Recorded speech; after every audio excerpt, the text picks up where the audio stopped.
Mason you hadn't already said, but the All-SEC teams come out tomorrow, and obviously I think it'd be a shock if he wasn't on the team, and maybe he's got a shot for Player of the Year. Just what you thought about his season and his, credentials for All-SEC and maybe Player of the Year? Yeah, I certainly think that, Mason is one of the best players in the league for sure. Obviously, coaching him and being a part of the Razorback family, you have your opinion on how well he's played. He's done a great job offensively carrying us during stretches. Isaiah's had stretches where he's carried us, and certainly, you hope, and you always want your players to be recognized. Having said all that, we're playing basketball games, and the main thing is how do we win the games coming up, and the focus. In my opinion, we got to focus on how do we beat Vanderbilt, and that's really all I'm concerned with right now. Sabin Lee, what's the difference in Vanderbilt now? Confident. Like anybody that knows Coach Stackhouse, like he's a really, really great competitor. I actually coached his brother, Tony Dawson. And Stack's done a really good job. I mean, there's not anybody in the SEC that wants to play Vanderbilt right now. I can tell you that. They've played well the last two games. They've had a lot of games, single-digit losses. The Georgia game, they had that game won. Pippen, for a freshman, does what you want a freshman to do, which is keep getting better. And then you look at the free throws attempted between Sabin Lee and Pippen. And then Maxwell Evans, I mean, he's a guy that's had huge halves. I mean, he and Sabin Lee are two guys that can get you for 15 and a half. And then you look at the scoring, they played LSU 99-90, same score that we had. So they're scoring the ball a lot better than when we saw them earlier. And I think as we all know, you throw out any game that's happened in the past because it's completely and utterly irrelevant. I guess that Obina got 12 boards or something the other day, too. Their last game in South Carolina. Yeah, he rebounds the ball. He's a big body. He has not started the last couple games, but he's a guy that's got size, inside and certainly can defensive rebound and as well as offensive rebound. They play a lot of perimeter guys, too. Nate Oates was talking about how they can kind of be a tough matchup, I guess, kind of like you guys have been this year or two, when Isaiah's been healthy especially. What do you think about playing another team that maybe mirrors you guys in terms of playing perimeter guys? Yeah, I mean, obviously they play, they'll play small ball. They've, like I said, changed their starting lineup with Albert coming in and playing that 4 spot. And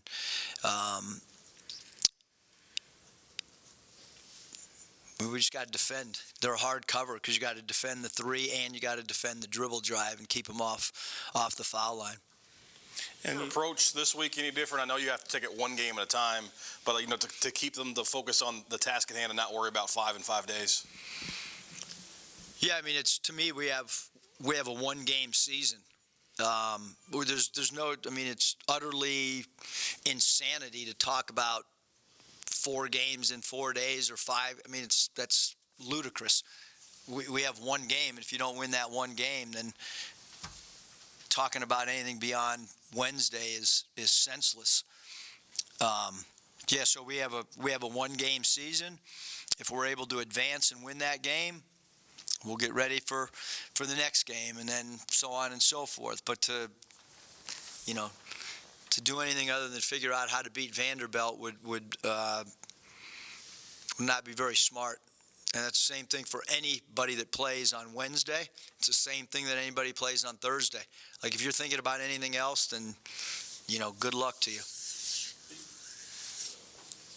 We talked about this a lot this season. You mentioned a little bit on the teleconference earlier, but in terms of clock management, when you have a lead, is that something that the ideology kind of changes when you're at home or on the road, or are there any other factors that play into that?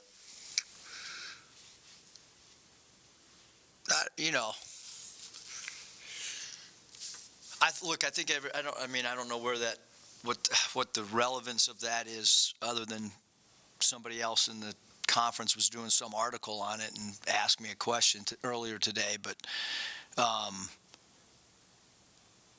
every game's different. You know what I mean? Like, it depends on the team you're playing. Do they press if you have a lead, or if you're behind? Does a team take quick threes? Is a team a good foul shooting team? Is a team a bad foul shooting team? If you have a lead, do you have guys on the floor that can't make fouls? So I think there's a million different philosophical things that go into if you have a lead or if you don't have a lead, and what type of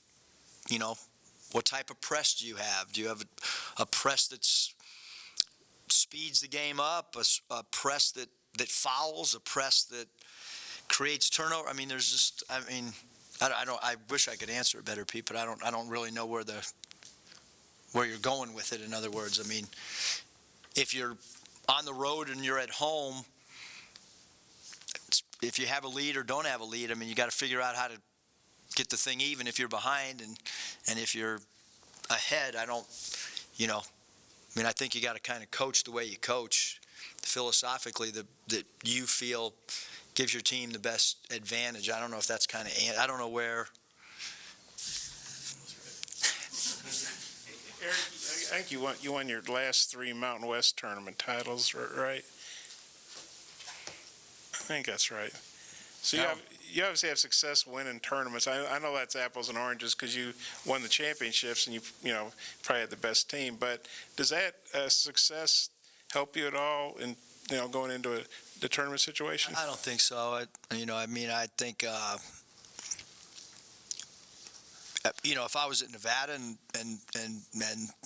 Jazz Johnson and some of those guys that had been with me the year before, I think there's familiarity in a situation like that, but I don't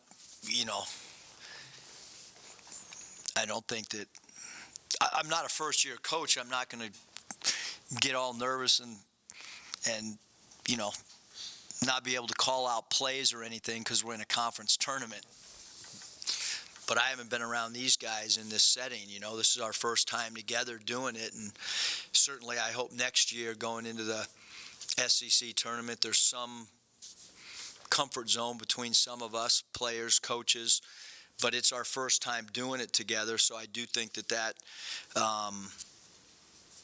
it's a new learning experience. I don't know how they, when you go to one of these, when you check into a hotel, that's got a different feel to it, and when you go to an NCAA tournament, that whole environment's got a different feel. And the way that you practice, the way that we're going to practice tomorrow is, we're going to take an earlier flight than we normally do. We're going to practice at an off-site at 2 o'clock or whatever. Then we're going to go back to the main arena for our 40-minute segment to get shots. So it's, your whole, format's a little bit different. And when you've coached a team 2, 3, 4, like they know what's coming.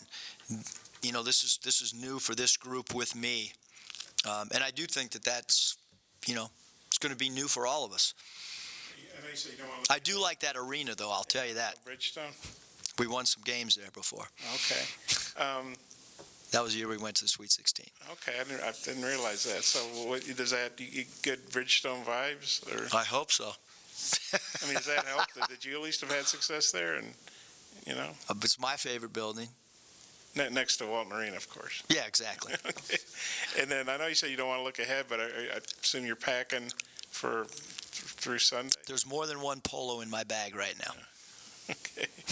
Coach, regardless of how you guys do in the SC tournament, what postseason tournament you guys get into, just kind of reflect on the regular season, how you feel like you guys did overall and how you developed players. And I know you guys had to overcome adversity, but just your overall thoughts on your first season.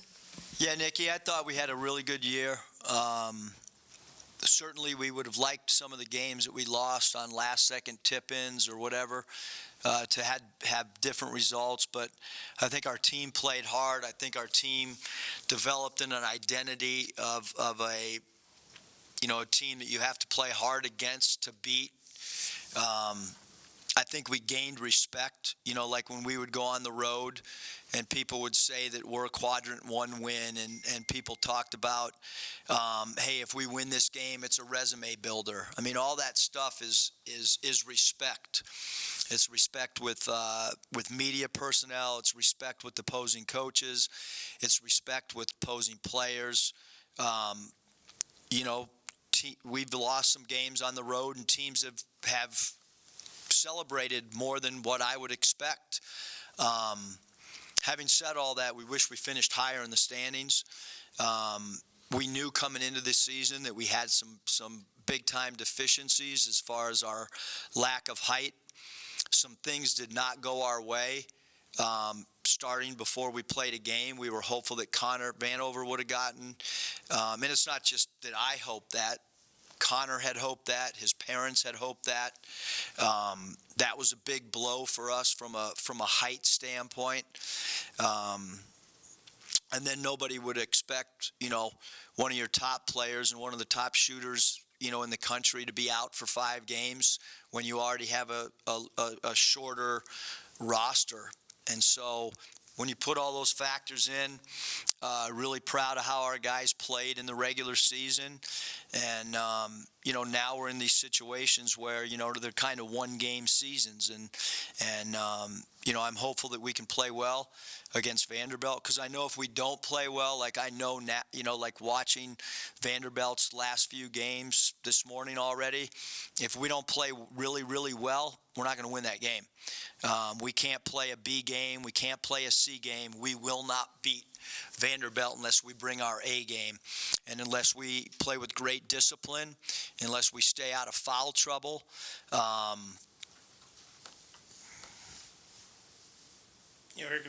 They call it March Madness for a reason. Every year you see teams get on unexpected runs. Now, in 2000, Arkansas didn't win 5 games in 5 days, but they won 4 in 4 days, and they hadn't won back-to-back SEC games, I think, all year.